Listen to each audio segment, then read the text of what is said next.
Hi ice నేను మీ శ్రీనివాస్. మీరు చూస్తున్నారు Srinivas RT web intelligence channel. ఈ వీడియోలో మనం పైథాన్ ట్యుటోరియల్ గురించి నేర్చుకుందాం. పూర్తిగా పైథాన్ ప్రోగ్రామింగ్ లాంగ్వేజ్ అనేది కంప్లీట్గా నేర్పించడం అయితే జరుగుతుంది. ఇందులో మనం ఫస్ట్ క్లాస్ మనం స్క్రాచ్ టు అడ్వాన్స్డ్ లెవెల్లో అయితే మనం నేర్పించడం అయితే జరుగుతుంది విత్ ఎగ్జాంపుల్స్ అండ్ డైలీ టాస్క్తో ఇవ్వడంతో సహా. అండ్ క్లాస్ 1 ఫస్ట్ క్లాస్ ఏంటంటే బేసిక్ సింటాక్స్ అండ్ స్ట్రక్చర్. మనం before going to the programming language మనం కొన్ని simple basic syntax and structure అయితే తెలుసుకోవాల్సి ఉంటుంది ప్రోగ్రామింగ్ లాంగ్వేజ్ గురించి పైథాన్లో. అవేంటివో చూద్దాం ఇంకా లేట్ చేయకుండా.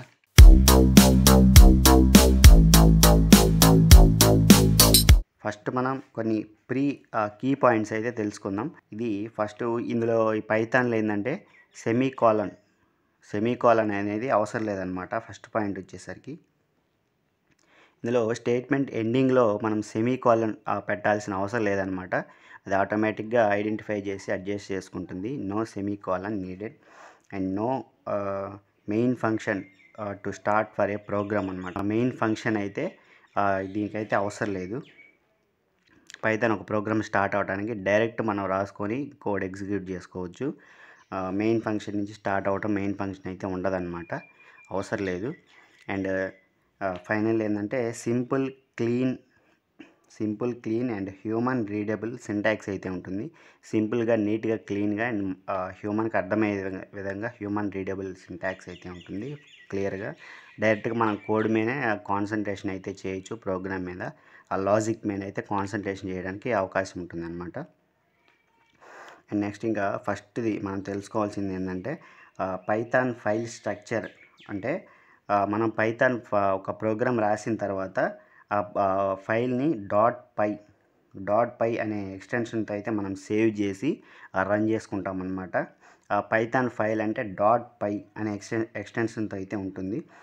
ఫర్ ఎగ్జాంపుల్ చూసుకుంటే హలో వరల్డ్ అనే ప్రోగ్రామ్ ఉంటే మామూలు అందరూ బేసిక్ ఫస్ట్ చేసేది హలో వరల్డ్ ప్రోగ్రామే. మీరు ఏదైనా చేసుకోవచ్చు. ఎగ్జాంపుల్ చెప్తున్నాను. ఫర్ ఎగ్జాంపుల్ హలో వరల్డ్ ఒక మనం ప్రోగ్రామ్ అయితే రాస్తే డాట్ పైతో సేవ్ చేస్తాం. అప్పుడు మాత్రమే అది పైథాన్ ప్రోగ్రామ్, ఆ పైథాన్ కోడ్ అని మనకి రన్ చేసినప్పుడైతే బ్యాక్ ఎండ్లో ఓఎస్కి అయితే తెలుస్తుంది అనమాట. ఇది Python code, Python program, Python file అని తెలుస్తుంది ఆపరేటింగ్ సిస్టమ్కి. అప్పుడు దాన్ని మన పైథాన్ ఇంటర్ప్రిటర్ అయితే ఎగ్జిక్యూట్ చేసి మనకు అవుట్పుట్ ఇస్తుంది. డాట్ పైతో మనం సేవ్ చేసుకోవాలి. అప్పుడు మాత్రమే ఇది పైథాన్ ఫైల్ అని అర్థం చేసుకొని రన్ అయ్యి ఎగ్జిక్యూట్ అయ్యి మనకి అవుట్పుట్ అయితే ఇస్తుంది. ఎక్స్టెన్షన్స్ అంటే సింపుల్గా పైథాన్ ఫైల్ని మనం డాట్ పై అట్లా సేవ్ చేసాము. అలాగే చాలా ఎక్స్టెన్షన్స్ అయితే ఉంటాయి. డాట్ జావా అని, అంటే జావా ప్రోగ్రామ్ జావా ఫైల్ని డాట్ జావా ఎక్స్టెన్షన్తో సేవ్ చేస్తాం. ఇది ఎగ్జిక్యూట్ అనమాట. ఆఫ్టర్ జావా కానీ ఏదైనా రన్ అయిన తర్వాత జావాలో ఎగ్జిక్యూషన్ ఫైల్ అనేది జనరేట్ అవుతుంది. కొన్ని ప్రోగ్రామ్స్లో కానీ ఇలా కొన్ని వాటిలో ఈ ఫైల్ మనం డైరెక్ట్గా రాయం, కానీ ఇది రన్ చేసిన తర్వాత కానీ కంపైల్ చేసిన తర్వాత కానీ ఈ ఫైల్ అయితే జనరేట్ అవుతుంది కొన్ని ప్లేసెస్లో. తర్వాత .mp3 ఫైల్ అంటే మనకి సాంగ్స్ అవి ఉంటాయి కదా, అవి .mp3 ఎక్స్టెన్షన్తో అయితే ఉంటాయి. .mp4 అంటే వీడియోస్ అని .mp4 ఎక్స్టెన్షన్తో అయితే సేవ్ చేసి అయితే ఉంటాయి. అప్పుడు మాత్రమే అవి వీడియోస్గా మనకి ప్లే అవుతాయి. .mp3 అంటే నెక్స్ట్ డాక్యుమెంట్ అనమాట. మనం ఏదైనా మామూలుగా ఇది వార్డ్ ఉంటుంది కదా, మనం ఏదైనా మామూలుగా రైట్ చేసి లెటర్ లాంటివి డాక్యుమెంట్ ఫైల్ అయితే ఉంటాయి మనకి పీడిఎఫ్ లాగా. .pdf అయితే పీడిఎఫ్ ఫైల్స్గా ఉంటుంది. ఇంకా అది ఇవన్నీ ఎక్స్ట్రా అనమాట. ఇంకైతే ఒక చిన్న ఐడియా కోసం. నెక్స్ట్ పాయింట్ వచ్చేసేసి ఇండెంటేషన్ అనమాట. ఇండెంటేషన్ అంటే ఇంతకుముందు ఎవరైనా చిన్న ప్రోగ్రామింగ్ ఐడియా ఉంటే తెలుస్తుంది. ఇండెంటేషన్ అంటే ఏం లేదు. ఇండెంటేషన్ అంటే స్పేసెస్. ఫర్ ఎగ్జాంపుల్ అయితే చూపిస్తాను. ఇదిగోండి ఇలాగా ఇక్కడ ఇఫ్ కండిషన్ అయితే ఉంది కదా, ఈ ఇఫ్ కండిషన్ ఎక్కడి నుంచి ఎక్కడ వరకు అని చిన్నగా డిక్లేర్ చేసేది ఈ ఇండెంటేషన్ అనమాట. ఫర్ ఎగ్జాంపుల్ ఇఫ్ తీసుకున్నాను అనుకోండి, ఒకవేళ ఈ కండిషన్ కనుక ట్రూ అయితే ఎన్ని స్టేట్మెంట్స్ ఎగ్జిక్యూట్ చేయాలి అని మనం ఇంటర్ప్రెటర్కి కానీ ఓఎస్ కానీ చెప్పడానికి మనం ఈ ఇండెంటేషన్ అనేది యూస్ చేస్తాం అనమాట. చూడండి, ఇక్కడి నుంచి ఇక్కడికి గ్యాప్ అయితే ఉంది. ఈ గ్యాపే, ఈ స్పేసే ఇండెంటేషన్ అనమాట. ఫర్ ఎగ్జాంపుల్ మామూలుగా జావాలో అయితే ఇలాగా కర్లీ బ్రేసెస్ అయితే యూస్ చేస్తారనమాట ఇఫ్కి. అంటే ఈ ఇఫ్ అనేది ఈ కర్లీ బ్రేసెస్ లోపల వరకే మనకి కండిషన్ ట్రూ అయినప్పుడు ఎగ్జిక్యూట్ అవుతుంది.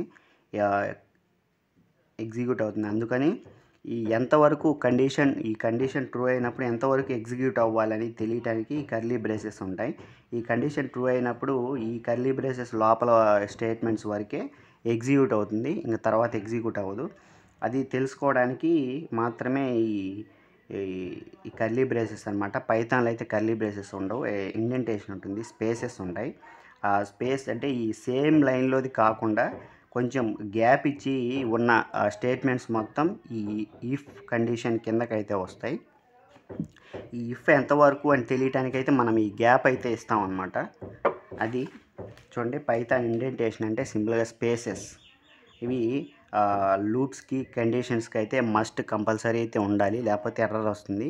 ఎందుకంటే అప్పుడు ఇంటర్ప్రెటర్కి కానీ కంపైలర్కి కానీ లోపల ఆపరేటింగ్ సిస్టమ్ ఓఎస్కి కానీ తెలియాలి కదా ఈ ఇఫ్ కండిషన్ ఎక్కడి నుంచి ఎంతవరకు, ఒకవేళ ఈ కండిషన్ ట్రూ అయితే నేను ఎక్కడి నుంచి ఎంతవరకు ఇవి ఎగ్జిక్యూట్ చేయాలి అని మనకు క్లియర్గా చెప్పాలి. ఒకవేళ కండిషన్ ఫాల్స్ అయితే ఎల్స్లోకి అయితే వస్తుంది. ఈ ఎల్స్ ఇది కండిషన్ ఫాల్స్ అయినప్పుడు ఈ ఎల్స్ పార్ట్ అయితే ఎగ్జిక్యూషన్ అవుతుందన్నమాట. ఇప్పుడు ఈ ఎల్స్ పార్ట్లోకి వచ్చినప్పుడు ఏమి స్టేట్మెంట్స్ ఎగ్జిక్యూట్ అవ్వాలనేది ఈ గ్యాప్ ఇచ్చి మనం రాస్తాం అన్నమాట. ఈ గ్యాప్ ఇచ్చిన తర్వాత దీనికి స్ట్రైట్గా రాకుండా ఈ గ్యాప్ ఇచ్చి రాసిన ఎన్ని స్టేట్మెంట్స్ అయితే ఉంటాయో అవన్నీ ఎల్స్ పార్ట్ కిందకు వచ్చి ఎగ్జిక్యూషన్ అవుతాయి. తర్వాత నువ్వు ఇంకేమన్నా లైన్స్ రాయాలంటే దీనికి ఈక్వల్గా రాస్తే ఈ ఎల్స్ పార్ట్ నుంచి బయటకు వచ్చి ఇక్కడ ఈ స్టేట్మెంట్స్ అయితే ఎగ్జిక్యూషన్ అవుతాయి అన్నమాట. ఇది ఈ ఇండెంటేషన్తో రాయాల్సిన రూల్ అనమాట. ఇంకా ఇఫ్ కండిషన్స్ కానీ వచ్చినప్పుడు ఇంకా క్లారిటీకి అయితే చెప్తాను. ఇప్పుడు మాత్రం బేసిక్ వరకు అయితే తెలుసుకోండి. ఇది రాయాల్సిన అసలైన పద్ధతి, ఇది సరైన పద్ధతి అనమాట. ఇక్కడ రాయకూడని పద్ధతి కూడా చెప్తున్నాను. ఇది ఇఫ్ అనమాట. దీనికి ఇఫ్ కండిషన్ ఇచ్చినప్పుడు ఈ కాలన్స్ ఇచ్చినప్పుడు దీనికి స్ట్రైట్గా అయితే ఆ స్టేట్మెంట్స్ ఇఫ్ కండిషన్కి సంబంధించిన స్టేట్మెంట్స్ అయితే స్ట్రైట్గా అయితే రాయకూడదు, అప్పుడు ఎర్రర్ వస్తుంది. అంటే ఈ ఇఫ్ కండిషన్ రాసావు, ఈ ఇఫ్ కండిషన్ ట్రూ అయితే నేను ఏ స్టేట్మెంట్స్ ఎగ్జిక్యూట్ చేయాలి అని దానికైతే అర్థం కాదనమాట. అర్థం కానప్పుడు స్ట్రైట్గా ఉన్నప్పుడు అర్థం కాదు. సో అందుకని ఇక్కడ ఎర్రర్స్ అయితే ఇస్తుంది అది మనకి ఇంటర్ప్రెటర్ కానీ ఇంటర్నల్గా ఉన్న కంపైల్స్ అవి ఇస్తాయన్నమాట ఎర్రర్స్. ఇదిగోండి ఇలాగా ఇండెంటేషన్ ఎర్రర్ అని మనకి ఆ ఎర్రర్ వస్తుంది. మీరు ఎర్రర్స్ ఐడెంటిఫై చేసి ఎర్రర్ సాల్వింగ్ కూడా చెప్తాను. ఇదైతే బేసిక్ క్లాస్ అనమాట. ఇంకా నెక్స్ట్ లూప్స్. మనకి ఇలాగ కండిషన్స్ వచ్చినప్పుడు ఈ ఇండెంటేషన్ మనం యూస్ చేయాలి. అదేవిధంగా ఈ లూప్స్ అనమాట. లూప్స్ అంటే ఫర్ లూప్, వైల్ లూప్, ఇలా కొన్ని లూప్స్ అయితే ఉంటాయి. ఆ లూప్స్ గురించి కూడా ఫర్దర్ క్లాస్లో వస్తాయి. ఇది బేసిక్ సింటాక్స్ అండ్ స్ట్రక్చర్లో సింపుల్గా అయితే మీకు అర్థం కావడానికి చెప్తున్నాను ఇండెంటేషన్ గురించి. ఈ ఫర్ లూప్ వచ్చినప్పుడు మనం ఇండెంటేషన్స్ ఫర్ లూప్లో కూడా, వైల్ లూప్, ఇలా లూప్స్లో కూడా ఖచ్చితంగా యూస్ చేయాలి. ఇప్పుడు ఇలాగ ఉన్నప్పుడు ఫర్ ఐ ఇన్ రేంజ్ 5 అన్నాం కదా. ఐ ఇన్ రేంజ్ 5 అన్నప్పుడు 0 to 4 వరకు అయితే మనకి ఎగ్జిక్యూషన్ అవుతుందన్నమాట. అంటే అవుట్పుట్ ఏమొస్తుందండి ఇక్కడ 0, 1, 2, 3, 4 అయితే వస్తుంది. ఆర్ లేదంటే ఇలా స్ట్రైట్గా అయినా వస్తుంది 1, 2, 3, 4 ఇలాగైతే మనకు అవుట్పుట్ వస్తుందన్నమాట. అంటే మనం ఇక్కడ రేంజ్ 5 ఇచ్చినప్పుడు 0 to, అంటే ఫర్ లూప్ 0 నుంచి స్టార్ట్ అవుతుంది. 0 నుంచి 5 వరకు లూప్ కంటిన్యూగా ప్రింట్ అవుతుంది అనమాట. ఫస్ట్ ఐ అనేది 0 నుంచి స్టార్ట్ అవుతుంది కాబట్టి 0 తీసుకొని 0 ప్రింట్ అవుతుంది. ఫర్ లూప్ కాబట్టి తర్వాత ఒకటి ప్లస్ అయ్యి 0 కాస్త 1 అవుతుంది. అప్పుడు అలాగనమాట. ఫర్ లూప్లో క్లారిటీగా ఎక్స్ప్లెయిన్ చేస్తాను. ఈ ఫర్ లూప్లో చూసుకుంటే ఈ ఫర్ లూప్ ఎంతవరకు జరగాలి అనేది ఇక్కడ కండిషన్ వస్తుంది. ఈ ఫర్ లూప్ లోపల ఏం జరగాలి, లోపల లాజిక్ ఏం ప్రింట్ అవ్వాలి, ఏమేం పని జరగాలి అనేది ఈ ఫర్ లూప్ లోపల మనం రాస్తాం. అప్పుడు మాత్రమే ఈ ఇండెంటేషన్ గ్యాప్ ఇచ్చి రాసిన స్టేట్మెంట్స్ వరకే ఈ ఫర్ లూప్ పార్ట్లోకి అయితే మనకి కన్సిడర్ అవుతాయి. అప్పుడు ఈ గ్యాప్ ఇచ్చిన ఈ స్టేట్మెంట్స్ మనం ఏవైతే రాస్తామో అవి మాత్రమే ఫర్ లూప్లో ఎగ్జిక్యూట్ అవుతాయి. తర్వాత ఈ కండిషన్ ఫాల్స్ అయినప్పుడు ఇంకా నెక్స్ట్ స్టేట్మెంట్ ఇక్కడ ఏమి రాస్తామో ఈ ఫర్ లూప్ కంప్లీట్ అయిన తర్వాత ఇక్కడికైతే వస్తాయి. సో ఫర్ లూప్లో నువ్వేం జరగాలనేది ఇండెంటేషన్ ఇచ్చి ఇక్కడ స్పేస్లు ఇచ్చి రాసిన పార్ట్ వరకే ఫర్ లూప్లో మనకి ఎగ్జిక్యూట్ అవుతుంది. దానికి స్ట్రైట్గా రాసింది మాత్రం ఫర్ లూప్లో కన్సిడర్ అవ్వదు. అంటే ఫర్ లూప్లో ఏం జరగాలి అనేది మొత్తం నువ్వు ఇక్కడ గ్యాప్ ఇచ్చి ఇండెంటేషన్లో రాయాలి. అదనమాట ఇండెంటేషన్ అయితే. అందుకని అంటే ఈ ఫర్ లూప్లో ఎంతవరకు పార్ట్ అని అయితే చెప్పడానికి అనమాట ఈ అది ఇండెంటేషన్. అంటే ఇప్పుడు ఒకవేళ ఇఫ్ తీసుకుంటే ఇఫ్ కండిషన్, ఇక్కడ కండిషన్ ఉంటుంది. ఈ ఇఫ్ కండిషన్ ట్రూ అయినప్పుడు ఇందాక రాసాం కదా, age greater than or equal to 18. ఈ కండిషన్ ట్రూ అయినప్పుడు ఏం జరగాలి అనేది మనం ఈ బ్లాక్లో అయితే రాస్తాం స్టేట్మెంట్స్.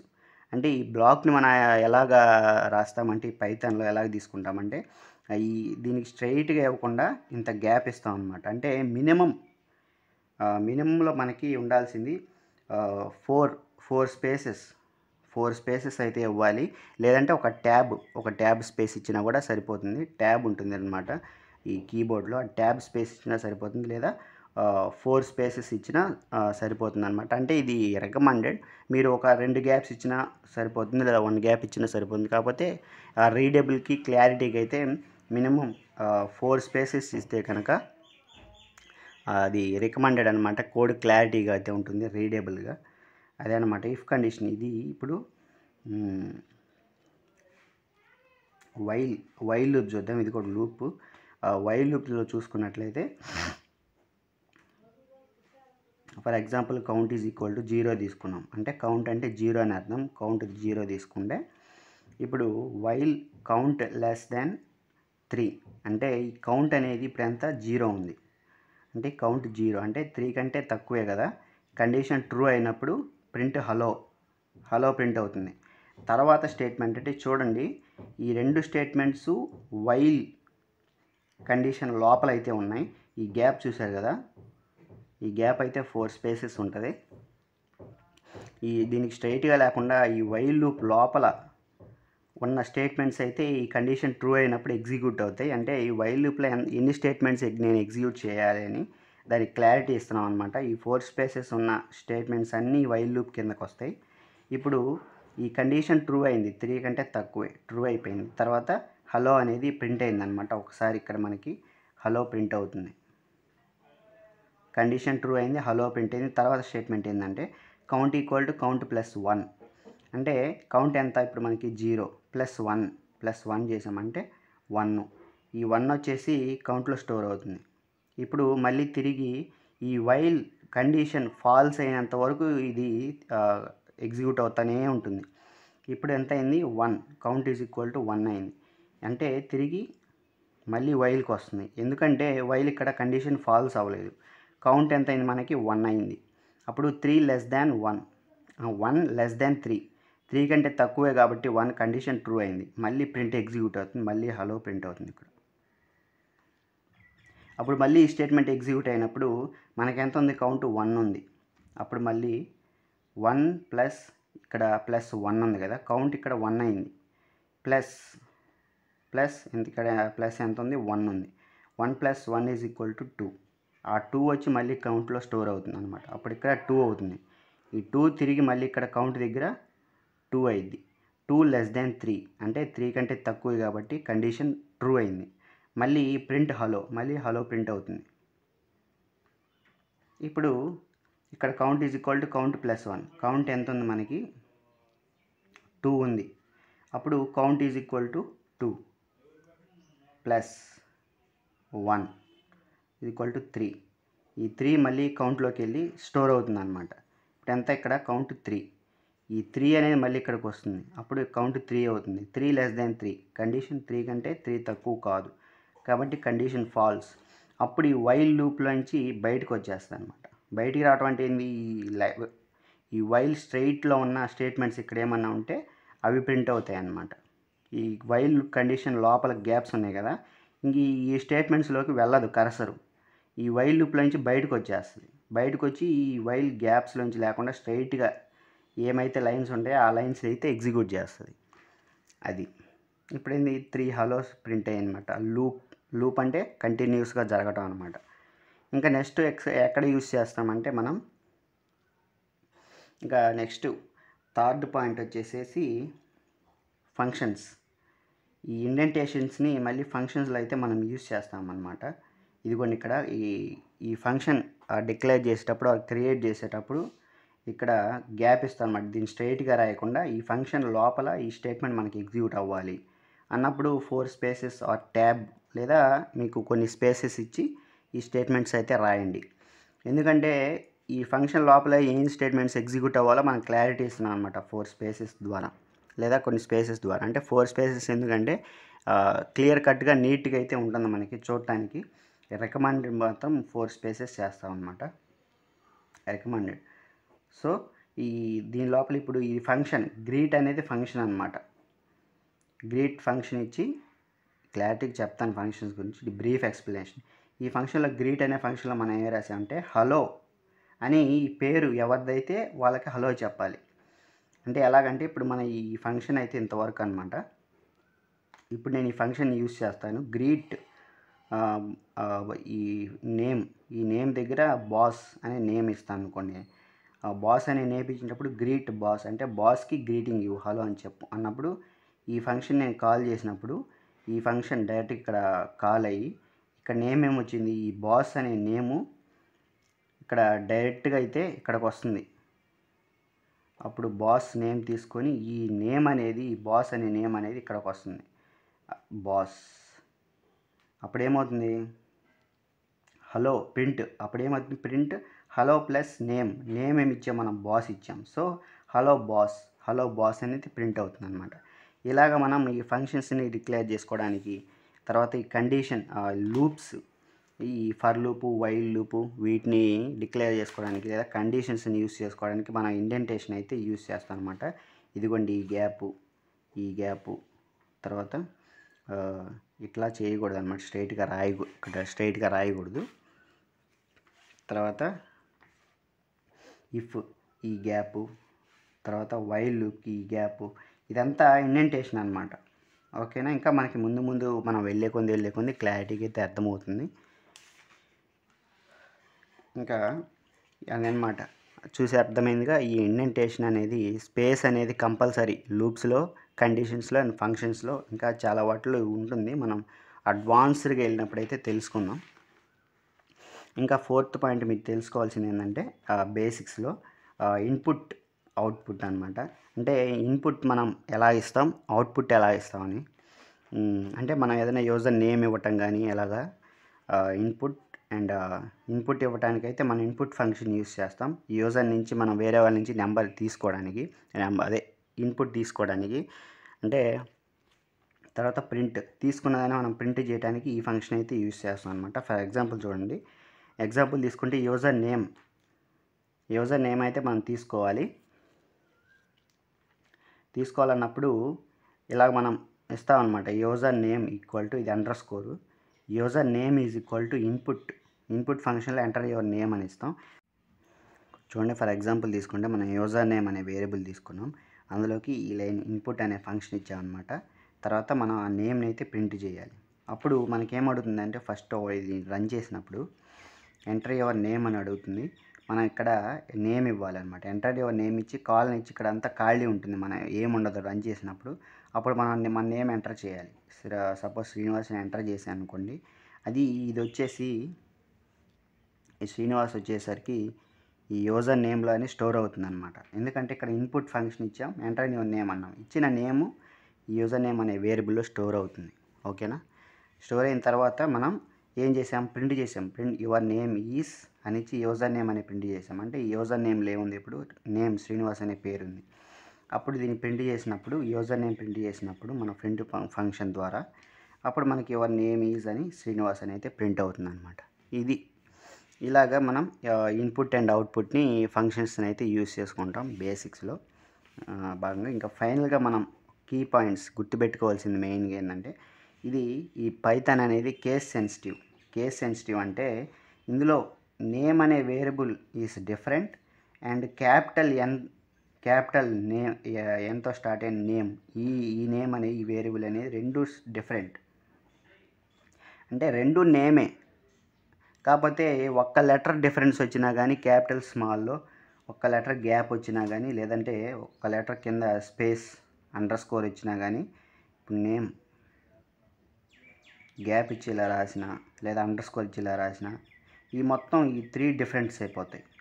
అది కొంచెం మనం ఇలా రాసే దాంట్లో కొంచెం మొత్తం నేమ్ అన్నీ నేమే రాసింది మనం, కానీ ఎక్కడ కొంచెం డిఫరెన్స్ అయినా అవి వేరు డిఫరెన్స్ అనమాట. అంటే ఇప్పుడు నేమ్ ఇచ్చాం, name is equal to hi అని అనుకోండి, ఫర్ ఎగ్జాంపుల్ చెప్తున్నా, ఏదో నేమ్ రాయాలి ఎగ్జాంపుల్గా. ఇప్పుడు name is equal to Kishore అని అనుకోండి. ఈ రెండు డిఫరెన్స్. ఈ నేమ్ NAME స్మాల్తో ప్రింట్ చేసినప్పుడు హాయ్ అని ప్రింట్ అవుతుంది, క్యాపిటల్ Nతో స్టార్ట్ అయ్యి ఈ నేమ్ని ప్రింట్ చేసినప్పుడు కిషోర్ వస్తుంది. సో రెండు అనేది డిఫరెంట్ అనమాట. స్పెల్లింగ్ ఒకటే అయినా కానీ చిన్న క్యాపిటల్ స్మాల్ తేడా వచ్చినా కూడా ఈ రెండు వేరు అయిపోతాయి అన్నమాట. నెక్స్ట్ కాలన్ అనేది చాలా ఇంపార్టెంట్. ఇఫ్ స్టేట్మెంట్ తర్వాత ఇఫ్ లూప్లో, ఫర్ లూప్లో, ఇఫ్ కండిషన్ లూప్లో డెఫినిషన్ అంటే ఫంక్షన్ క్రియేట్ చేసే దాంట్లో మనం ఇందాక చూసాం కదా. ఇదిగోండి,